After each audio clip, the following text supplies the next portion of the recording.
Good morning students. आज हम बात करते हैं आपका chapter number 11 transportation in animals and plants.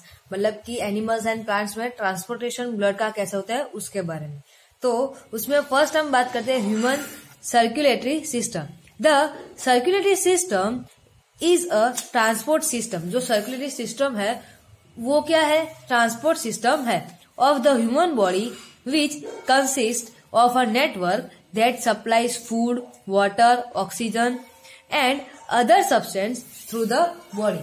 तो वो क्या करता है? ट्रांसपोर्ट सिस्टम है ह्यूमन बॉडी में विच कंसिस्ट द नेटवर्क। वो क्या कर एक नेटवर्क है जो सप्लाई करता है food, water, oxygen, other substance through the body. The main part of circulatory system are, तो उसमें मेन पार्ट कौन कौन सा है? ब्लड वेसल एंड हार्ट है। चलो उसमें हम पहले ब्लड की बात करते हैं। उसमें है फंक्शन ऑफ ब्लड। ब्लड का कार्य क्या है? The blood act the medium of transportation of initial substance through our body such as oxygen and nutrition. मतलब कि ये एक जरूरी सब्सटेंस है, राइट? जो हमारी ट्रांसपोर्ट जो मीडियम है ट्रांसपोर्टेशन का, राइट, उसमें वो बहुत जरूरी होता है। अवर बॉडी के वो ब्लड क्या करता है? ऑक्सीजन एंड न्यूट्रिशन को सप्लाई करता है। Blood carries oxygen from the lungs. Blood क्या करता है? ऑक्सीजन को कैरीज करता है किसमें से? लंग्स में से। And transport it the different cell of the body, और उसको ट्रांसपोर्ट करता है हमारी बॉडी के अलग अलग सेल्स में, अलग अलग पार्ट्स में। ठीक है, अब हम बात करते हैं ब्लड का काम यही है कि जो वो क्या करता है कि हार्ट में से जो हमारे लंग्स है, लंग्स में से ऑक्सीजन को कैरीज करता है एंड ट्रांसपोर्ट करता है बॉडी के डिफरेंट सेल में। अब हम बात करते हैं कंपोनेंट्स ऑफ ब्लड के बारे में। Blood can perform survival function because of different substance present in it. मतलब कि जो ब्लड है वो परफॉर्म करता है different function because of different substance present in it. उसके अंदर बहुत सारे ऐसे भी सब्सटेंस होते हैं जो उसके अंदर ऐसे फंक्शन होते हैं, इसके लिए वो अलग अलग फंक्शन पर परफॉर्म करता है। उसमें अब ब्लड में क्या होता है कंपोनेंट्स में? First one is a blood plasma. Blood के प्लाज्मा होते हैं। The liquid substance present in the body is called blood plasma. मतलब कि जो लिक्विड सब्सटेंस होता है ब्लड के अंदर उसे हम क्या बोलते हैं? ब्लड प्लाज्मा बोलते हैं। Almost 55% of the blood is blood plasma. मतलब कि जो ब्लड होता है उसमें 55% क्या होता है? ब्लड प्लाज्मा होता है। The plasma fertilize the transportation of different substance through the body. The body plasma is made up of water, salt, fat, protein and sugar. जो body plasma होते हैं वो किससे बने होते हैं? Water, salt, fats, protein and sugar से बने होते हैं। चलो सेकंड बात करते हैं रेड ब्लड सेल के बारे में। They are present in ample amount of the body. They are red in a color. जो रेड ब्लड सेल्स होते हैं वो कैसे कलर के होते हैं? रेड कलर के होते हैं। They contain a specially pigment is called hemoglobin. मतलब कि उसमें स्पेशल पिगमेंट होता है, उसकी वजह से वो रेड दिखते हैं। वो क्या है? हीमोग्लोबिन है। तो oxygen we take in binds itself with the hemoglobin and hence reach every cell of the body through the blood। मतलब कि ऑक्सीजन को वो जो हीमोग्लोबिन होता है वो क्या करता है? ले लेते हैं with the haemoglobin and hands वो क्या करते हैं? हीमोग्लोबिन के जो सेल्स होते हैं वो reach every cell of the body through the blood. और हमारी बॉडी के सभी सेल्स में ब्लड के द्वारा वो हमें क्या करते हैं? सेल्स के द्वारा वो पहुंचाते हैं। अब हम बात करते हैं व्हाइट ब्लड सेल की।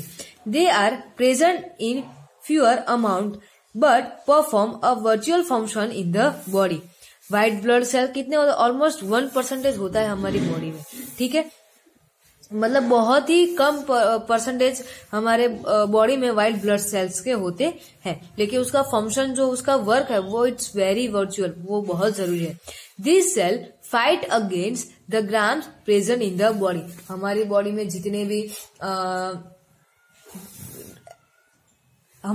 जितने भी फीवर्स आता है या फिर क्या आता है आपको बुखार आ जाता है या कोई भी प्रॉब्लम्स होती है, उसके आपको क्या करता है, फाइट करता है।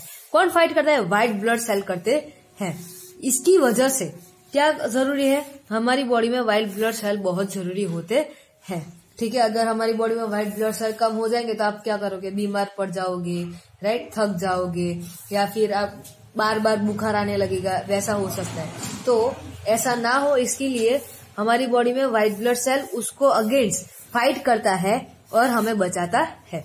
तो बहुत जरूरी क्या है, व्हाइट ब्लड सेल जरूरी है। अब हम बात करते हैं ब्लड प्लेटलेट्स के बारे में। These are the cell that help in the formation of blood clot and prevent the blood from flowing out of the body due to an injury. मतलब अगर हमें कुछ लग जाता है, ठीक है, या फिर हमारे कुछ कट जाता है, तो हमारा ब्लड वहां से क्या निकलने लगता है, राइट। तो वो क्या करता है, ब्लड प्लेटलेट्स, तो वो हेल्प करता है formation of the blood coating. तो यहाँ वहां पे जहां पे हमें लगी होती है, वहां पे ब्लड की कोटिंग हो जाती है, राइट, कोटिंग हो जाती है, and present the blood from flowing out. और जो ब्लड फ्लो होता है वो क्या हो जाता है, वहां पे अटक जाता है, राइट। तो वो जो वर्क है वो कौन करता है, ब्लड प्लेटलेट्स करता है।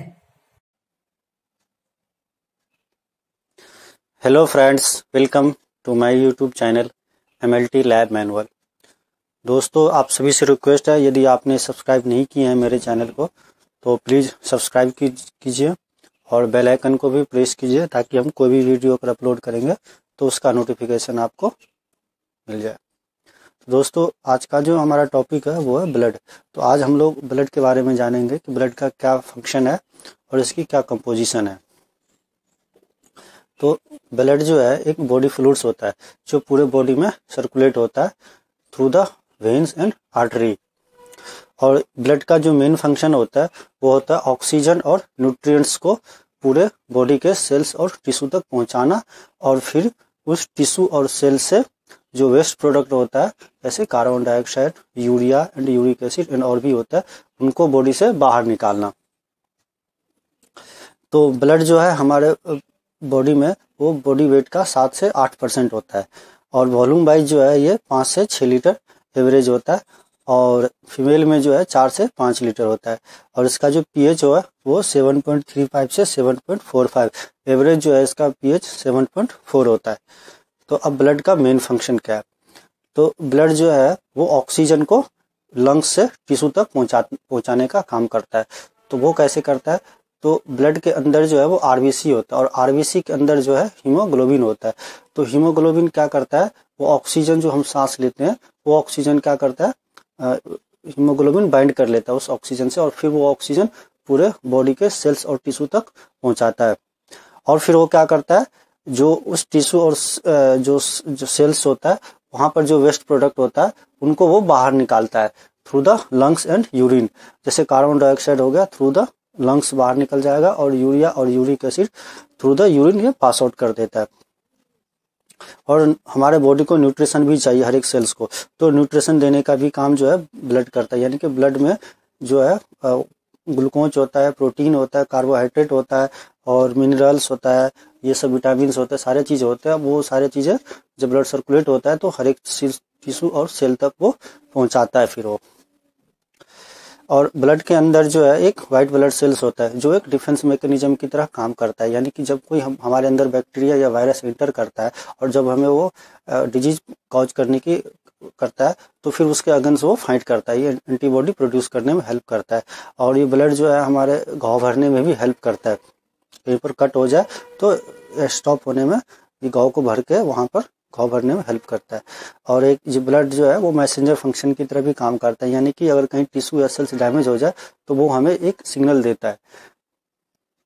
और बॉडी टेम्परेचर को भी जो है वो ब्लड मेंटेन करके रखता है, एसिड बेस बैलेंस को भी मेंटेन करके रखता है, और पूरे बॉडी फ्लूइड्स को भी मेंटेन करके रखता है। यानी कि वाटर लेवल को वो मेंटेन करके रखता है। और इसकी कंपोजिशन देखिए, तो ब्लड के दो कंपोजिशन होता है, एक होता है प्लाज्मा और एक होता है सेल्स। तो प्लाज्मा में जो है वो 55% प्लाज्मा होता है और 45% जो है वो सेल होता है। तो प्लाज्मा को हम नॉन सेलुलर पार्ट भी बोलते हैं और जो सेल्स होता है उसको सेलुलर पार्ट भी बोलते हैं। तो उस जो 55% जो प्लाज्मा होता है उसके अंदर 91% जो है वो सिर्फ वाटर ही होता है। बाकी जो 7% हो गया तो 7% जो है प्रोटीन्स होता है, जैसे कि एल्बुमिन, फाइब्रिनोजन और ग्लोबुलिन्स, ये 3 प्रोटीन्स होता है। और उसके बाद जो है ये सारी चीज़ें होती है, जैसे कि बाकी जो 2% बच गया वो उसमें न्यूट्रिएंट्स हो गया, जैसे कि शुगर हो गया, प्रोटीन्स हो गया, लिपिड्स हो गया, फैट हो गया, ये सब सारी चीज़ें होते हैं। जैसे हार्मोन्स हो, इंसुलिन, T3, T4, TSH, ये सब भी होता है प्लाज्मा में ही होता है। इलेक्ट्रोलाइट्स जैसे सोडियम, पोटेशियम, क्लोराइड होता है। और जैसे वेस्ट प्रोडक्ट हो गया, जैसे यूरिया, यूरिक एसिड, क्रेटनाइन, ये सब सारी चीज़ें, जो बिलिरुबिन हो गया, ये सब चीज़ें प्लाज्मा में ही होता है। जितने भी गैसेस होते हैं हमारे वो सब चीज़ें प्रेजेंट होता है, जैसे विटामिन्स हो गया, मिनरल्स हो गया, आयंस हो गया, सब सारे चीज़ें प्लाज्मा में ही प्रेजेंट होता है। और जो बाकी जो 45% जो सेल्स होता है उसके अंदर 44% तो आरबीसी होता है, बाकी जो 1% उसमें अंदर डब्ल्यूबीसी और प्लेटलेट्स होता है। तो आरबीसी का जो आरबीसी के बारे में जानते हैं, तो आरबीसी जो है वो रेड ब्लड सेल्स का होता है और इसको एरिथ्रोसाइट भी बोलते हैं। तो आरबीसी के अंदर जो क्या होता है कि हीमोग्लोबिन होता है, और वो हीमोग्लोबिन क्या करता है, जो ब्लड को रेड कलर रिस्पॉन्सिबल होता है। ब्लड का जो रेड कलर होता है वो हीमोग्लोबिन की वजह से ही होता है। और हीमोग्लोबिन का काम होता है जो ऑक्सीजन जो हम लेते हैं उस ऑक्सीजन को वो पूरे बॉडी तक, सेल्स तक पहुंचाना, और जो न्यूट्रिशन होता है उसको भी वो पहुंचाने का काम करता है, आरबीसी ही होता है। उसके बाद इसका जो ये सर्कुलर, बाइकॉन्केव और नॉन लिएक्टिक डिश होता है, यानी कि ये सर्कुलर होता है और इसमें न्यूक्लियस नहीं होता है। इसका साइज जो है 7 से 8 माइक्रोमीटर होता है, थिकनेस 2 माइक्रोमीटर होता है, लाइफ स्पेन जो है इसका 120 डेज होता है, यानी कि 120 दिन के अंदर जो है आरबीसी जो है वो डेड कर जाता है, यानी कि जो आरबीसी बनता है 120 दिन के अंदर वो फिर वो डिस्ट्रॉय हो जाता है। तो आरबीसी जो है वो 4 से 5.5 मिलियंस होता है हमारे बॉडी में, और जो मेल में है 4 से 5.5, और फीमेल में जो है वो थोड़ा कम होता है। और आरबीसी जो है वो रेड बोन मेरो में बनता है, और इसका जो डिस्ट्रॉय होता है वो लीवर में या स्प्लीन में होता है। इसे ग्रेव ऑफ आरबीसी बोलते हैं, लीवर या स्प्लीन को। जो आरबीसी को मेच्योर होने में जो हेल्प करता है वो होता है vitamin B12 and folic acid. तो आरबीसी को जो मेच्योरेशन में विटामिन B12 और फॉलिक एसिड उसको हेल्प करता है। तो आरबीसी का जो कमी हो जाएगी हमारे बॉडी के अंदर तो उसको एनीमिया डिजीज होने के चांसेस रहते हैं। आरबीसी के कमी से जो डिजीज होता है उसको एनीमिया बोलते हैं। तो इसका मतलब हुआ कि अगर हमारे बॉडी के अंदर अगर विटामिन और फॉलिक एसिड नहीं होगा तो आरबीसी का मैच्योरेशन नहीं होगा, आरबीसी का मैच्योरेशन नहीं होगा तो एनीमिया हो जाता है। तो इसलिए विटामिन, फॉलिक एसिड और विटामिन B12 की कमी से एनीमिया होता है। अब डब्ल्यूबीसी को व्हाइट ब्लड सेल्स भी बोलते हैं, और जिसको हम ल्यूकोसाइट भी बोलते हैं। तो ये सर्कुलर होता है और साइज में थोड़ा छोटा होता है आरबीसी के मुकाबले, और इसमें न्यूक्लियस होता है और ये कलरलेस होता है जब हम इसको माइक्रोस्कोप में देखते हैं। तो ये जो है बोन मेरो में बनता है और इसका डिस्ट्रॉय जो है ब्लड में ही हो जाता है। इसका लाइफ स्पेन जो है यानी कि 5 से 7 दिन का होता है, यानी कि एक आरबीसी डब्ल्यूबीसी जो बनता है वो 5 से 7 दिन में वो डिस्ट्रॉय हो जाता है। इसका जो साइज होता है 10 से 15 माइक्रोमीटर होता है, और इसकी जो काउंट होता है वो 7 से 11,000 पर क्यूबिक मिलीमोल होता है। इसका फंक्शन क्या है डब्ल्यूबीसी का, तो ये प्रोटेक्ट करता है फॉरेन पार्टिकल्स या इन्फेक्शियस डिजीज के अगेंस्ट, ये हमें बॉडी को प्रोटेक्ट करता है, और एंटीबॉडी प्रोडक्शन में हेल्प करता है। ये एंटीबॉडी प्रोडक्शन में व्हाइट ब्लड सेल्स ही हेल्प करता है। डब्ल्यूबीसी जो है वो 2 कैटेगरी में डिवाइड कर सकते हैं। इसको एक ग्रेनुलोसाइट होता है और एक होता है एग्रेनुलोसाइट। तो जिसमें ग्रेनुल्स प्रेजेंट होगा उसको ग्रेनुलोसाइट बोलेंगे, जिसमें ग्रेनुल्स प्रेजेंट नहीं होगा उसको हम एग्रेनुलोसाइट बोलते हैं। तो और देखिए व्हाइट ब्लड सेल्स का यदि काउंट ज़्यादा हो जाता है नॉर्मल से तो उसको ल्यूकेमिया डिजीज बोलते हैं, जिसको कैंसर कॉज होता है। तो व्हाइट ब्लड सेल्स यदि ज़्यादा होगा काउंट, इसका मतलब उसको ल्यूकेमिया है या कैंसर कॉज हो सकता है, ये सब चीज़ें हो सकती है। और कोई जब वायरल इन्फेक्शन हो जाता है तो डब्ल्यूबीसी का काउंट बढ़ जाता है। इसको डब्ल्यूबीसी को 2 कैटेगरी में डिवाइड कर सकते हैं। ग्रेनुलोसाइट में होता है न्यूट्रोफिल्स, बेजोफिल्स और एजिनोफिल्स, और ग्रेनुलोसाइट्स में होता है आपको लिम्फोसाइट और मोनोसाइट। इसका काउंट, न्यूट्रोफिल का काउंट जो होता है वो 50 से 75% होता है, बेजोफिल 0 से 1% होता है, एजनोफिल 1 से 3% होता है, लिम्फोसाइट 7 से 15% होता है और मोनोसाइट जो है वो 20 से 40% होता है। और प्लेटलेट्स को थ्रोम्बोसाइट भी बोलते हैं। ये साइज में थोड़ा छोटा है, 2 से 3 माइक्रोमीटर साइज होता है इसका, और ये नॉन इसमें न्यूक्लियस नहीं होता है। इसका काउंट जो है 1.5 से 3.5 लाख के बीच में होता है। इसका लाइफ स्पैन 5 से 7 दिन का होता है और ये हेल्प करता है ब्लड क्लॉटिंग में। तो प्लेटलेट्स यानी कि जब कोई घाव भर जाता है या ब्लीडिंग होता है तो वो उसको ब्लड को स्टॉप करने में प्लेटलेट्स ही हेल्प करता है। तो ये था हमारा वीडियो ब्लड पे। अगर आपको ये मेरा वीडियो पसंद आए दोस्तों तो प्लीज़ इसे सब्सक्राइब कीजिए, लाइक कीजिए और शेयर कीजिए। और thank you so much for watching.